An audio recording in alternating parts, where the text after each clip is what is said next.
Hay muchas cosas que se pueden comentar a partir de este informe y me parece interesante. Rápidamente voy a hacer algunos puntos que así abrimos el debate. A ver. Uno es vinculado con el tema de la dignidad, ¿no?, del pueblo griego. Yo creo que hay que avanzar sobre ese concepto y hablar de soberanía. El tema de decisiones soberanas que toman los países en materia política y en materia económica. Y el gobierno griego, ¿qué es lo que ahí actuó como un elemento disruptivo? Dijo, bueno, voy a ejercer el estrecho margen de soberanía política y soberanía económica que tiene Grecia dentro de la Unión Europea. Porque cuando uno se incorpora, un país se incorpora a la Unión Europea y la verdad cede márgenes de autonomía y cede soberanía. Claramente la soberanía monetaria. Se va el dracma, en el caso griego, y pone el euro. Pierde la soberanía monetaria. Y a nivel político lo mismo. Por eso cuando Grecia dice voy a lanzar el referéndum, se volvieron locos.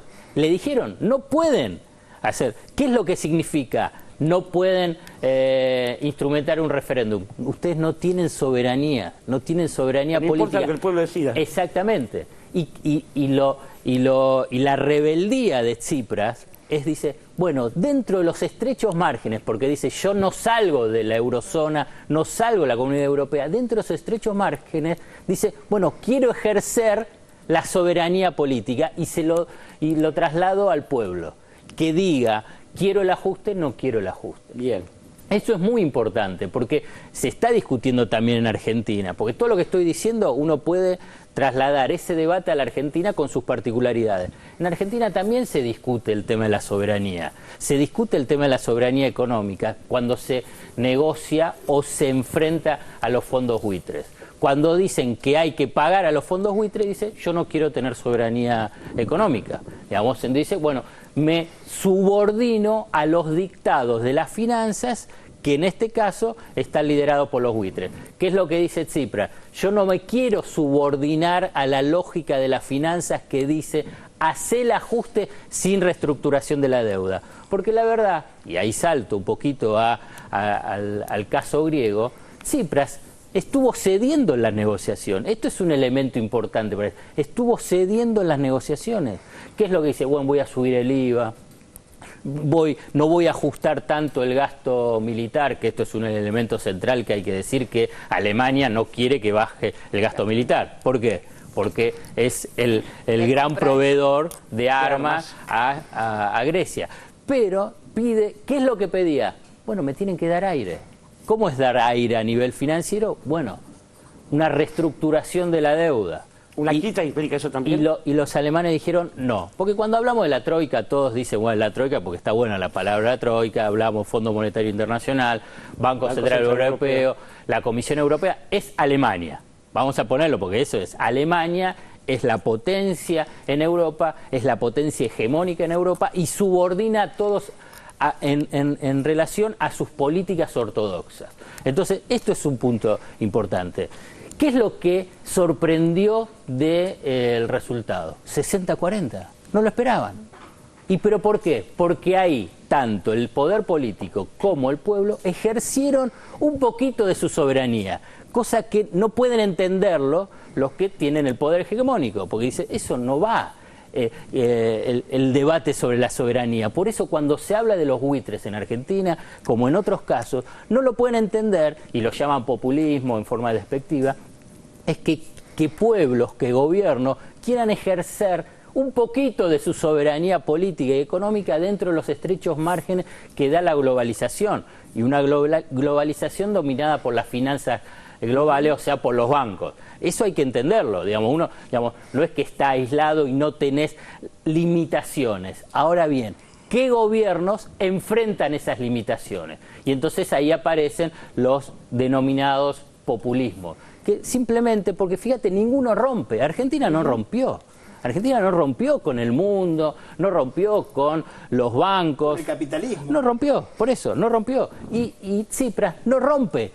Tsipras dice, no quiero salir del euro, no quiero salir de la Unión Europea, simplemente quiero reestructurar la deuda. Te quería preguntar eso sí por lo Los que sabes o banksters. interpretas, digamos, si es una jugada sí, política señor. de No, correr a una no, pieza, mira, o cómo se puede leer la salida de Varoufakis Varoufakis. ya había sido desplazado de las negociaciones.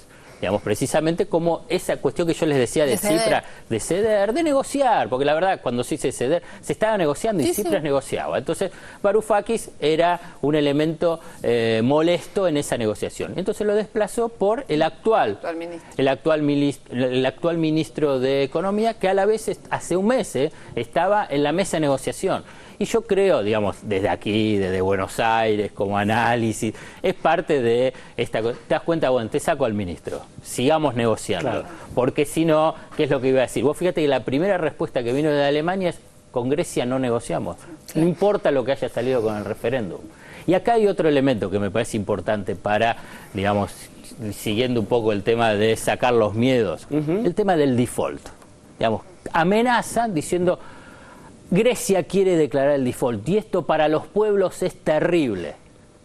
¿Para quién es? ¿Quién es el primer perjudicado cuando hay un default? Cuando hay una cesación de Los pago. inversores, los bancos. Los acreedores, exactamente. Entonces, pero los acreedores invierten la situación y te dicen: no, si hay un default, vos te vas a perjudicar. En realidad es el acreedor te traslada el miedo que tiene. Un pueblo que ya con 10.000 suicidios, digamos, ya mucho más... Pero ¿sabes qué?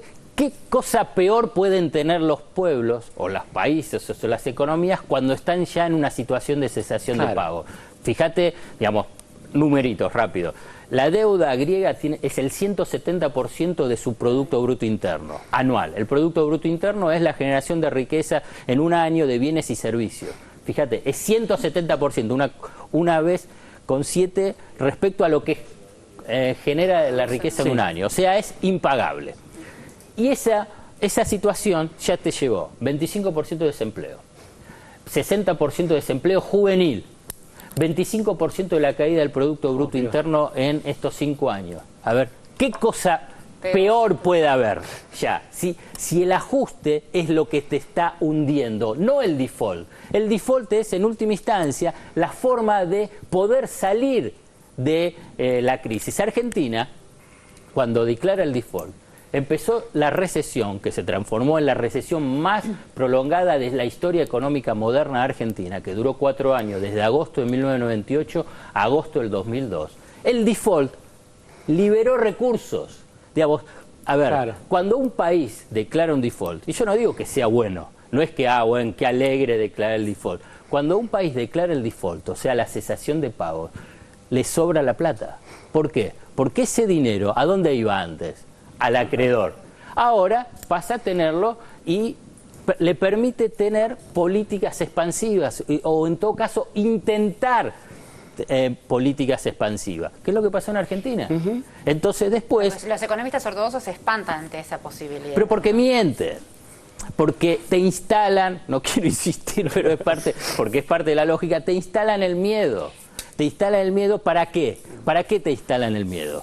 Para que pases a defender intereses que no son tuyos, que no son propios. Entonces te instalan y te decís: no, el default es lo peor que te puede pasar. Entonces salís a decir: no, vamos a seguir con el ajuste, con la baja del 13% de los salarios, con el déficit cero, o en Grecia sigan con el ajuste, porque si no van a estar peor.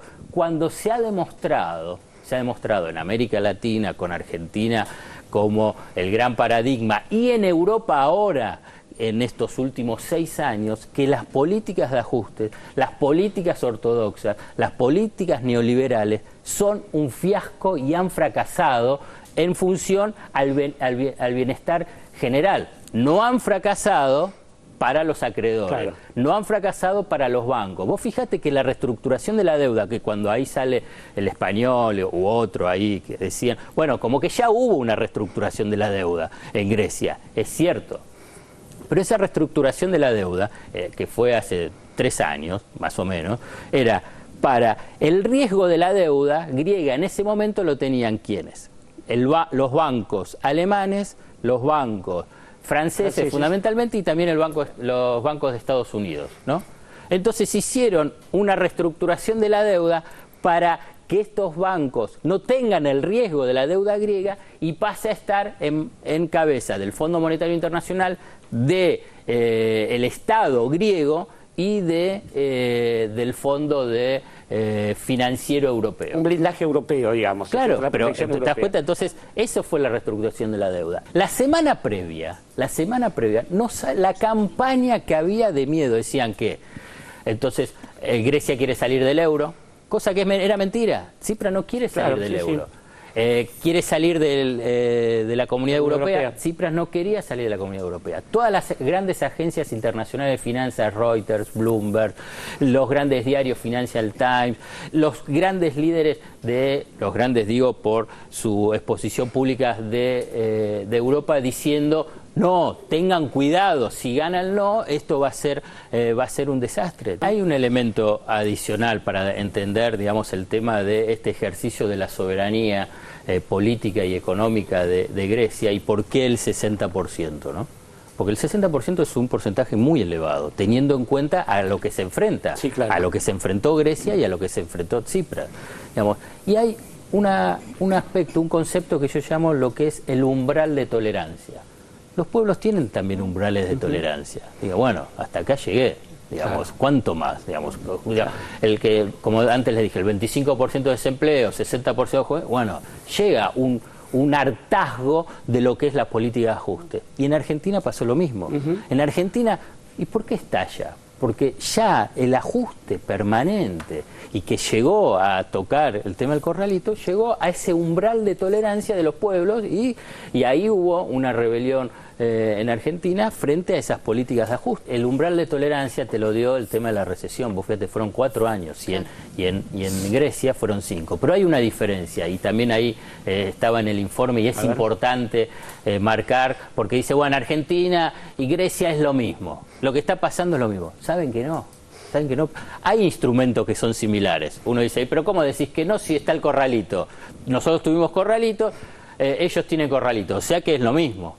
No, claro, no. El instrumento es lo mismo, pero la restricción para los depósitos, para retirar los depósitos en Argentina, fue para impulsar el ajuste, reafirmar el ajuste, profundizar el ajuste, seguir con las políticas de endeudamiento creciente, con el megacanje. Era la del ajuste. En cambio, en Grecia, el corralito fue para evitar el ajuste, rebelarse al ajuste, resistir al ajuste. Un corralito virtuoso. Entonces es diferente, es defensivo, porque vos lo que tenías era, en esa corriente de miedo, era para fomentar las corridas y presionar a Tsipras. Pero no solamente por el tema del corralito y lo del ajuste, es que en Argentina, cuando se puso el ajuste, cuando se instaló el corralito, lo que hubo fue una rebelión popular. Y cayó el gobierno. Y vos fíjate, en Grecia se pone el corralito y todos dicen, pero ¿cómo va a poner el corralito? Y a la semana convoca a un voto. Clarísimo. Bueno, lo que hubo fueron marchas de apoyo. Y marchas de apoyo y de respaldo al gobierno. Y no es un gobierno que se cayó, como fue el de la Rúa, sino que es un gobierno que se fortaleció, porque ahora al sacar el 60%, Tsipras se fortaleció muchísimo, porque las elecciones la ganó con un 30 y pico %. Sí, con la alianza con el partido de derecha. Pero no sacó el 60%, acá hubo un 60% que dijo sí a la estrategia de Tsipras. Pues lo primero, es muy difícil saber si se puede viabilizar el diálogo. Hay que tener en cuenta que Alemania piensa que es la potencia hegemónica, y lo es, y que todos tienen que hacer lo que ellos piensan, ella piensa. Entonces es muy difícil, y además porque tiene muchos intereses en juego. Digamos, que se haya frenado el tema de las privatizaciones, Tsipras frenó las privatizaciones, les cortó el negocio a las multinacionales de Alemania, de Francia y de otros que querían entrar en Grecia. Bueno, entró empresas alemanas ya en las privatizaciones que había hecho el gobierno anterior, pero quiere que se profundice más, por ejemplo la de las telefónicas, a donde entraron los alemanes. Lo mismo a nivel de ser el proveedor de armas a Grecia. Sí, Grecia también tiene un rol geopolítico ahí muy importante. Está en la puertita de Oriente. Entonces, claro. Bueno, hay que ver, la verdad no sé, y tampoco a mí me gusta el tema de esta vez de hacer pronóstico, la verdad que no sé, porque hay que recordarlo, digamos, Grecia tiene ese rol tan importante a nivel geoestratégico y geopolítico, pero bueno, lo desprecian. A Grecia desprecian. ¿Qué es lo que dicen? Son vagos, no pagan impuestos, son corruptos. Eso es lo que piensan los alemanes. Y además, y yo creo que es tan interesante este gobierno de Tsipras o Varoufakis y otros, porque le decía, alemanes, ustedes nos deben plata, que salieron, y esto los vuelve locos. Les debe plata por el tema de lo que fue la invasión nazi, lo que robaron de los griegos. Pero ese es un punto. Pero el segundo punto que poco se menciona es que a Alemania, para la reestructuración y reconstrucción, mejor dicho, de la Segunda Guerra Mundial, hubo muchísimos recursos a partir del Plan Marshall. Fue a Alemania, fundamentalmente. Pero no solamente eso, fue del tema de la deuda. La deuda alemana fue reestructurada y teniendo en cuenta los antecedentes de Versalles, el Pacto de Versalles, la reestructuración fue muy liviana. El Consejo de Keynes de la Primera Guerra. ¿Y sabés cuándo terminó de pagar la deuda después de la quita? Recién en el comienzo del siglo XXI. Alemania. 60 años. Por eso, entonces, Alemania tiene, digamos, en la negociación, digamos, hay un elemento de decir, pero ¿qué es lo que están pidiendo? Primero, a Alemania te regalaron la plata y pudiste reconstruirte. Y además, tu deuda casi ni la pagaste. También tuviste una reestructuración de muy fuerte de la deuda. Sí, todo esto era para evitar el nazismo, no para refundarlo. Pero le contestó la otra pregunta. Y la segunda era... El plan Fénix y la posibilidad de que UNASUR... Yo creo que vamos a ser un poco egoístas sobre América Latina. Digamos, me parece que UNASUR puede hacer un apoyo fuerte políticamente, pero la verdad que a nivel de recursos no es decir, bueno, juntemos plata para que pague la deuda, digamos, porque la verdad que en última instancia es un apoyo político muy fuerte que debe tener de UNASUR y de todos los que piensan que las políticas de ajuste son un atentado a los pueblos y al bienestar de la población, y presionar para que Alemania acepte lo que cae de Maduro, que es una reestructuración de deuda con una fuerte quita de capital o una extensión en los plazos para que pueda tener aire Grecia, como otros países de Europa, la Europa periférica, para poder salir de esta crisis que es un default, ¿saben de qué? Sociolaboral. Digamos, el sector financiero ha declarado un default sociolaboral,